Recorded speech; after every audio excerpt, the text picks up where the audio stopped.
सी building है और कब ये बिल्डिंग बनी है, क्या जानकारी दी है, क्या मामला है पूरा?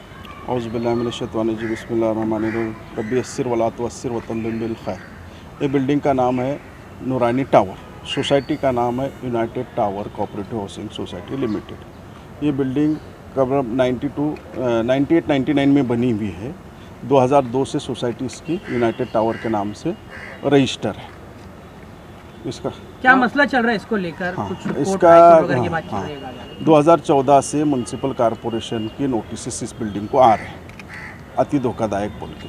2018 में बहुत सारे नोटिस आए। 2018 में उसके बाद नोटिस आने के बाद सोसाइटी ने इसका जो स्ट्रक्चर ऑडिट होता है वो की।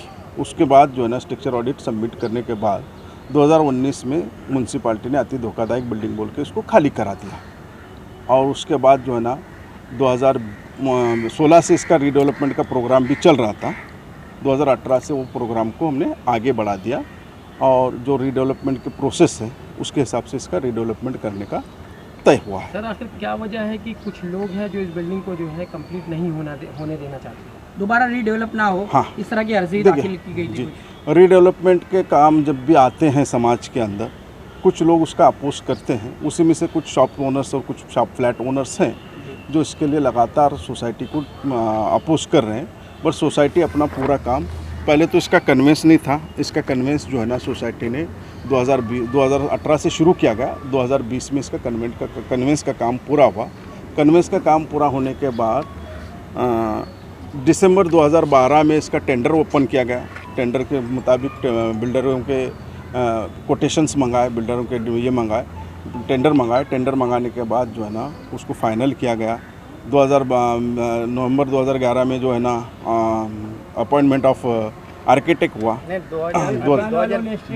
नवंबर 30/11/2020 को जो है ना इसका आर्किटेक्ट अपॉइंट किया गया। साहकार आर्किटेक्ट बोल के मशहूर आर्किटेक्ट हैं। तो उसके बाद जो है ना 31 जनवरी 2021 में बिल्डर को अपॉइंट किया गया जो MKH पैराडाइज लाला भाई हैं। वो इसका काम देख रहे हैं और तमाम चीज़ें ट्रांसपेरेंसी रखने के लिए हर चीज़ मेल से और पोस्ट से मेंबर्स को दी जा रही है। इसकी जानकारी सर जो इसका देखिए नवंबर 2020 में हाईकोर्ट ने एक डिसीज़न दिया था कि सोसाइटी को इसको प्रेमाइसेस को खाली करके हैंडओवर करें। उसी ऑर्डर को ये फिर से चैलेंज करके स्टेटस को ऑर्डर लाए जो 7 जून तक हमको स्टेटस को मिला है। हाई वो स्थिति में 9 जून तक। तो आखिर वो क्यों ऐसा कर रहे हैं? उनकी सोसाइटी में उन्होंने डिमांड ऐसा कुछ नहीं रखा है कि उनकी कुछ मांग है। TMC द्वारा कुछ ज़्यादा जान के लिए हानिकारक ये भी है। कहा गया के लिए नवंबर तक कहा गया था उनको, नवंबर 2020 तक, और उसके बावजूद भी ये लोग रह रहे हैं। तो ये धोखादायक है और TMC जाने, और जो रह रहे हैं वो जब उसका जवाब देंगे उसका हम सोसाइटी और तुम्हारे ये जो कमिश्नर हैं कॉरपोरेशन के उनको भी बताया गया है। पुलिस स्टेशन में इत्तला राइटिंग में दी गई है। उसके मौजूद तमाम पेपर हमारे पास मौजूद। लोगों की तरफ से किसी तरह की याचिका दाखिल की गई? उसी का जवाब कर दे रहे हैं हम। कोई याचिका इंशाल्लाह। भाड़ा तो CC के बाद आता है। CC के बाद भाड़ा दिया जाएगा जिसको। नहीं खाली करने तो आता ही नहीं, सवाल ही नहीं आता अभी भाड़ा तो CC के बाद भाड़ा आता है। प्रोसेस ये है रीडेवलपमेंट एग्रीमेंट। फिर आखिर वो लोगों को क्यों आपत्ति? हर मेंबर को रीडेवलपमेंट एग्रीमेंट की कॉपी दी गई है। 90 मेंबर्स ने उसको कलेक्ट किया। 10-15 लोगों के सजेशंस आए हैं। उनके कुछ सजेशंस गौर करने के लायक हैं, वो गौर की है कमेटी ने। जो सजेशन गौर करने के लायक नहीं है उसको गौर नहीं किया जाएगा और उनको बता दिया गया, उस चीज़ की इत्तला दी गई। हर चीज़ ट्रांसपेरेंस है, समझा। अभी हर एक पार्टी को, हर एक फ्लैट ओनर को, शॉप ओनर को एग्रीमेंट के अंदर, रीडेवलपमेंट एग्रीमेंट के अंदर शामिल करना है। उनकी साइन लगेंगी, उनका अंगूठा लगेगा, बाकायदा उनको रजिस्ट्रेशन ऑफिस आना पड़ेगा। इतनी ट्रांसपेरेंसी सोसाइटी रख रही है। तो उनको अपनी तरफ बुलाने की ही कोशिश कर रहे हैं, प्यार मोहब्बत से हर एक चीज़ से उनको अपनी तरफ बुला रहे हैं। हमने उनके उसी सवालों का जवाब दिया है जो वो लोग मतलब केस की सूरत में, कभी DDR में, कभी कोर्ट में जा रहे। तो हम एक डिफेंसिव पोजीशन में चल रहे हैं। आज नहीं तो कल इनको हमारे साथ मिलना ही है। इनके साथ मिलके ही हम काम करेंगे पूरा। हम ये हमारे कोई ऐसे नहीं है कि हम उनको छोड़ के चलेंगे। जो परेशानी हो रही है, हो सकता है कोई गलतफहमी हो, उनको कोई दुश्मनी भी नहीं है, वरना गलतफहमी दूर हो जाएगी इंशाल्लाह। आज नहीं तो कल गलतफहमी दूर हो जाएगी। अभी 2 दिन पहले एक वीडियो हिंदुस्तानी रिपोर्टर पे वो आया था YouTube पे जिसमें हमारे ही मतलब बिल्डिंग से एक शख्स ने नासिर खान बोलकर, जबकि ना वो हमारे सोसाइटी का मेंबर है, ना आज तक के उसने हमारे पास कोई पेपर जमा किया है, ना कुछ जमा किया है। वो इस तरह का दावा करे तो बड़ी अजीब बात है। और उसको सुन के सामने वाला जो भी रिपोर्टर है वो बोले कि भाई स्कैम है, तो दोनों तरफ की बात सुनने के बाद ही फैसला लिया जाता है। आपने अकेले कैसे फैसला ले लिया कि ये स्कैम चल रहा है बोल के? हाँ, ऐसा हाईकोर्ट ने 23 नवंबर को उनको ऑर्डर किया कि 23 नवंबर तक के पीसफुली आप अपनी शॉप्स हमारे हवाले कर दें। अच्छा, हाईकोर्ट के चैलेंज किया उसको, हाँ, उस ऑर्डर को उन्होंने चैलेंज किया और वो हुआ है। मतलब अभी लॉकडाउन है और तो आप भी जानते हैं पेंडिंग चल रहा है सब पेंडेमिक को हिसाब से थोड़ा कोर्ट ने उनको टाइम दे दिया कि भाई 9 तारीख एज इट इज़ है वो करना है। जबकि हाँ, पुरावा हमारे पास पूरा पुरावा है। आप लोग को दिखाया जाएगा कि हमारे पास जो भी पेपर है, जो भी वो कॉरेस्पॉन्डेंस हुए, हर एक पेपर हमारे पास है।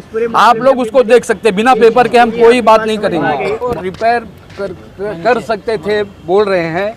इन लोगों ने इतनी बड़ी बात छुपाई कि आज 20 साल से हमारे यहाँ बेसमेंट में 20 साल से पानी भरा हुआ है। अब ये आप खुद अंदाज़ा लगाइए कि जिस बिल्डिंग के नीचे 20 साल से पानी भर रहा है, हम लोग निकालते जा रहे हैं, भरते जा रहा है, उस बिल्डिंग की क्या पोजीशन होगी? क्या वो रिपेयर के लायक रह सकती है? अगर रहती तो ये सी वालों ने सोसाइटी से हटकर रिपेयर का काम शुरू किया था। हाँ, वो किसी कॉन्ट्रैक्टर ने उनको गुमराह किया कि हाँ भाई रिपेयर हो जाएगी, वो बेचारे भोले लोग। हाँ, उसके बाद ये हुआ कि उन्होंने जिस इंजीनियर को बुलाया कि भाई आप बताओ कि इसका सर्टिफिकेट हमको कितना मिलेगा, उसने देखा और देखने के बाद जब बेसमेंट की तरफ आया और देखा पानी भरा हुआ है तो उसने फ़ौरन रिजेक्ट किया काम को, बोला ये काम हो ही नहीं सकता रिपेयर का। लेकिन ये लोग आज भी उस बात को लेकर चलते कि बिल्डिंग रिपेयर के लायक है। उस दिन शानी उपाध्याय भी बोल रहा था कि भाई ये बिल्डिंग रिपेयर के लायक है, हम रिपेयर करेंगे इसको। किस पोजीशन में है ज़रा आप लोग इस बिल्डिंग की पोजीशन देखा ये, हाँ, और बेसमेंट भी देख लें आप लोग। बेसमेंट में अभी भी पानी भरा हुआ है, वो देखें। और फिर आप पब्लिक से भी मैं यही गुजारिश करूँगा कि तब फैसला दो कि ये बिल्डिंग धोखादायक, अति धोखादायक और फौरन गिराने के लायक है कि नहीं। बिल्कुल। देखो कैसा है कि ये रीडेवलपमेंट का असल में काम है, इसमें कई मेंबर होते हैं और ये रीडेवलपमेंट के हर काम में ऐसा तो रहता ही है, कुछ ना कुछ तो डिस्प्यूट्स के मामले आते ही है सामने, वो तो हमको पता ही है। और जैसा ये दुकानदार है, ये शुरू से ही अपोजिशन में है और कैसा है कि सोसाइटी के कभी भी कोई भी काम में है रोड़े डालने के ही काम करते हैं कि रीडेवलपमेंट के हर एक्टिविटी में रोड़े डालने का काम करते हैं। बैठ के मामले को हल करने की कोशिश नहीं करते। साथ मीटिंगें हो चुकी हैं, कई मीटिंगें करी इनसे भी और इनकी जो डिमांड्स है वो भी हमने सुना है। जो मेजॉरिटी लोगों का फ़ायदा होगा वो भी उनका भी फ़ायदा होगा। असल में दो चीज़ों को इधर मिलाया जा रहा है। रीडेवलपमेंट का प्रोसीजर अलग है और जो डिहैबिलिटेड बिल्डिंग का प्रोसीजर है ना वो अलग है, पर ये कंबाइन करके ये बिल्डिंग को गिराने की कोशिश हो रही है। अभी ऐसी कंडीशन हो गई है कि इधर ये बिल्डिंग गिर जाए और लक्की कंपाउंड 2 या 3 ऐसा कोई मसला सामने आ जाए तो इसको प्रॉब्लम हो जाएगी ना, सभी को प्रॉब्लम आएगी। ऐसा है कि इस प्रोजेक्ट का हम शुरू से भी मेहनत करें, जैसा इनकी कहीं कमियां थी ना तो हमने हेल्प किया इनको पहले भी, और प्रोजेक्ट करने कई बिल्डर पहले भी आए पर उनको उनके ऑफ़र्स कैसा है कि समझ में नहीं आए, पर हमने मेहनत पहले से करते आए। और दूसरी बात, इनका जब टेंडर काम ने न्यूज़ में सुना कि टेंडर निकल रहा है, तो टेंडर निकल रहा है तो हमने टेंडर ऑफिस से आके लेके गया और टेंडर भी बाकायदा जो इनके रूल्स एंड रेगुलेशन से थे हमने टेंडर भरा। और अच्छी बात यह है कि हमारा टेंडर 4-5 बिल्डर थे उसमें टेंडर के, तो उसमें हमारा सोसाइटी की तरफ से आया कि आपका सिलेक्शन हुआ है तो आप आइए एज अ डेवलपर, आपको सिलेक्ट किया है। तो वो जो ये असल में क्या हो रहा है, इनका सोसाइटी के जो अपोज जा रहे हैं वो लोग क्या समझ रहे हैं कि ऐसा ये रीडेवलपमेंट की 2 कंडीशंस होती है। एक तो लैंड ओपन रहेगा तो उसकी अलग कंडीशन, रीडेवलपमेंट का प्रोसीजर ही अलग होता है। इसमें सोसाइटी मेंबर्स को कॉन्फिडेंस में लेके और ये जो काम है इसको गवर्नमेंट के रूल्स एंड रेगुलेशन अलग तरीके के, तो स्टेप बाय स्टेप ही काम होगा। जैसे टेंडर अप्रूवल हुआ, टेंडर अप्रूवल होने के बाद में सोसाइटी ने हमको डेवलपमेंट एग्रीमेंट प्रोवाइड किया गया। तो डेवलपमेंट एग्रीमेंट भी हमारा जूम मीटिंग में, वो तारीख थी 28/3, उसमें जूम मीटिंग में अप्रूवल भी हुआ है। वो हमने भी अप्रूव किया, इनके पॉइंट्स है, इनके करेक्शन थे जितने, वो उस टाइम पे सारी चीज़ें की गई है। टेंडर देगा नहीं, कैसा है कि प्रोजेक्ट ऑन वर्किंग प्रोग्रेस भी दिखना चाहिए। अगर लिटिगेशन में प्लॉट रहेगा तो ऐसा आप बताइए, दुनिया में कौन सा बिल्डर आपको रेंट देगा, भाड़ा देगा, क्यों इन्वेस्टमेंट करेगा? अगर कोई प्रॉब्लम्स है तो पहले प्रॉब्लम बैठ के सॉर्ट आउट करना पड़ेगा। इनको हाई कोर्ट के सारे लिटिगेशन निकालना पड़ेगा, रिजॉल्व कर देना, ये सारी केसेस रिटर्न ले ले, तो हम सब करने को तैयार। टैलेंट लोग तो और नहीं टेंडर आपके साथ, तो अच्छे थे ना टैलेंट लोग अच्छे, मेजोरिटी हमारे साथ खुद ना गिर जाए, कहीं हादसा ना हो जाए, डिहैबिलिटेड बिल्डिंग है, उसको रीडेवलपमेंट से कंबाइन ना करें। रीडेवलपमेंट प्रोसीजर एक अलग चल रहा है और डिहैबिलिटेड का प्रोसीजर अलग चल रहा है। टीएमसी ने अभी कुछ 29/4 को सील लगाने भी आए, जो दुकानदार है उनको निकालने को आए। तो फिर हमारे शहर के वो शानू पठान है, अपक्ष के नेता, वो आए, उन्होंने सील खोला और दुकानदारों को बोला नहीं वापस लो, हम इनको रिपेयरिंग करेंगे। अब ये बिल्डिंग रिपेयर करने की कंडीशन के लायक है क्या? आप दिखा देना आप कैमरा में। तो ये कैसा है, आप डिहैबिलिटेड को कन्फ्यूजन में करके रीडेवलपमेंट को मिक्स करेंगे तो वो कैसा है कि प्रोजेक्ट डिले होगा। और मेजॉरिटी लोग चाहते हैं, पब्लिक चाहती है कि जल्द से जल्द ये प्रोजेक्ट होए।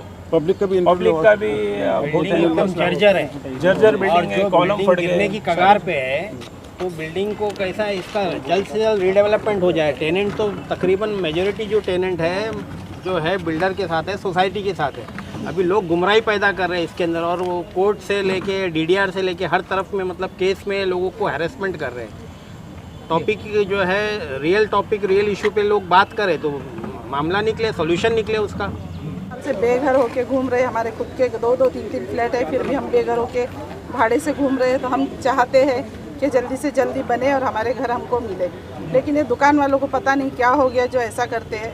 वो तो खाली दुकान चलाते, भाड़े से दे देते, खुद अपनी जान सेफ में रख बाहर वाले भी हैं, उसमें बाहर वाले भी है, अपने अपने दुकानें किराए पे दे दिए, अपने बीवी बच्चों के साथ में बैठे। हमारी जान को धोखा था तो हमने खाली कर दिए। अभी हमारी पोजीशन नहीं है भाड़ा भरने की, फिर भी हम भर रहे भाड़ा और रह रहे अपनी जान बचाने के लिए। भाड़ा मिल रहा है क्या? नहीं, भाड़ा नहीं मिला है अभी तक। और जो आरोप लग रहा है कुछ भी नहीं है, हमको भाड़ा भी नहीं मिला, कोई एग्रीमेंट भी नहीं बना। आप लोगों का सर मैं एक बात कहना चाहता हूँ, क्या इन लोगों ने हाई कोर्ट में केस डाले?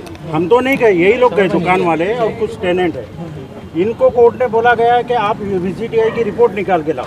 ये बोले कि हमारी औकात नहीं, हम नहीं निकाल सकते हैं। ये हमने निकाले, सोसाइटी ने VGTI की रिपोर्ट। ये देखिए आप, इसको इतना लाखों रुपया खर्चा लगा है ये VGTI की रिपोर्ट को। ये काम हमारा नहीं था निकालना, ये काम उन लोगों का था।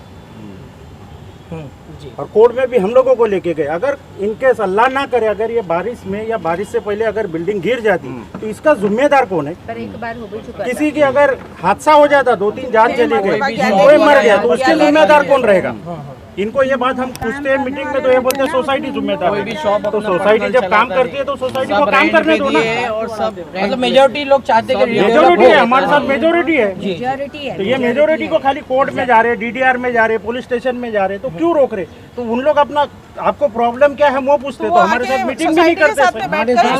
मीटिंग करना चाहते हैं, हमको ये प्रॉब्लम है, जब भी मीटिंग होगी तो झगड़ा करके हर मीटिंग प्रॉब्लम है, वो प्रॉब्लम बोलो, बैठो। सोसाइटी है, ऐसा नहीं है कि सोसाइटी नहीं है, ये TMC बिल्डिंग है, तो बैठकर बात करो ना। दुकान वालों को भी क्या प्रॉब्लम है? उनके तो बीवी बच्चे सेफ है, हम लोग यहाँ मर रहे हैं, रह रहे बेघर घूम रहे, वो तो अपने फ्लैटों में सो रहे हैं आराम से। तो दुकान वाले ऐसा क्यों चाहते हैं? क्या प्रॉब्लम है उनकी? तो आके सोसाइटी से बात करें ना।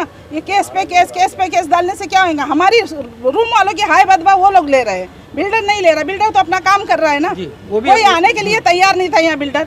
वो बेचारे मजर भाई आए हैं, बना रहे हैं, बाकी तो सब कॉस्ट मांग रहे थे, पैसा मांग रहे थे। यहाँ इतने हाईफाई लोग नहीं रहते इस बिल्डिंग में कि जो पैसा देकर बनाएंगे। जो है उतने में मिल रहा है उसमें खुश है हम लोग। तो फिर ये क्यों कर रही है सब दुकान वाले? कुछ फ्लैट भी है ना, आप क्या बोल रहे हैं? हमारी प्रॉब्लम क्या है, रहने वालों ने सबने एग्री करे है कि हमको रीडेवलपमेंट चाहिए।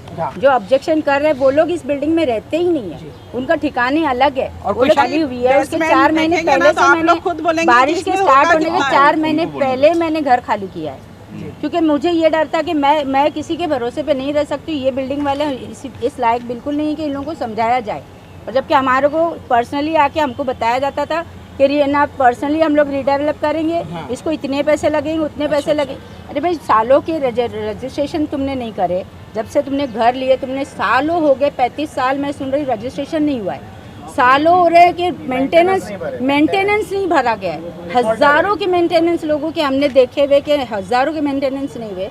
वो घर अगर वो बिल्डिंग में अगर तुम लोगों ने ज़रा सा मेंटेनेंस किया होता ये नौबत ही नहीं आती, बिल्डर को ज़रूरत ही नहीं पड़ती थी कि तुम बिल्डर को बुलाओ। आज किसी ने हमारे लिए हाथ बढ़ाया है कि भाई हम तुम्हारी तरफ बढ़ते, तुम हमारी तरफ बढ़ो। दोनों तरफ से अगर हम ना एक दूसरे को हेल्प करेंगे तो क्या बुराई है। इन लोगों ने जो ऑब्जेक्शन लिया हुआ इन लोगों का कोई नुकसान नहीं है, नुकसान सिर्फ हमारा है। हम अपने रिस्क पे, हम अपनी जिम्मेदारी पे घर छोड़कर रहे हुए भटक रहे। 2 साल से घर को खाली करना और इधर से उधर जाना कोई आम बात नहीं है।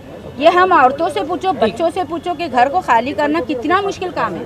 फिर बारिश नहीं देखना पड़ती है क्योंकि रेंट वालों को रेंट तो हर हाल में चाहिए। मैं सरकार से यही निवेदन करूंगी कि जो भी पेपर वर्क है जो भी है वो प्लीज़ हाथ जोड़ के मैं ये रिक्वेस्ट करती हूँ सरकार से कि बिल्डिंग को परमिशन दे दो तोड़ के बनाने के लिए। हम सब गरीब लोग रहते हैं यहाँ पे, सब बेघर होके घूम रहे हैं, किसी के पास भाड़े को पैसा नहीं है, कोई गांव चले गया, कोई इधर चले गया। इसके लिए रिक्वेस्ट है मेरी सबसे बड़ी रिक्वेस्ट ये हमारी परमिशन दे दो कि कंप्लेन वालों की जल्द से जल्द और ये बन जाए तो हम हमारे घर में आ जाए। हमारी हैसियत नहीं है अभी भाड़े में। साहब से भी मेरे से जो नगर सेवक है, जो शानू पठान सर है, सबसे मैं रिक्वेस्ट करती हूँ कि नूरानी की तरफ ध्यान दो।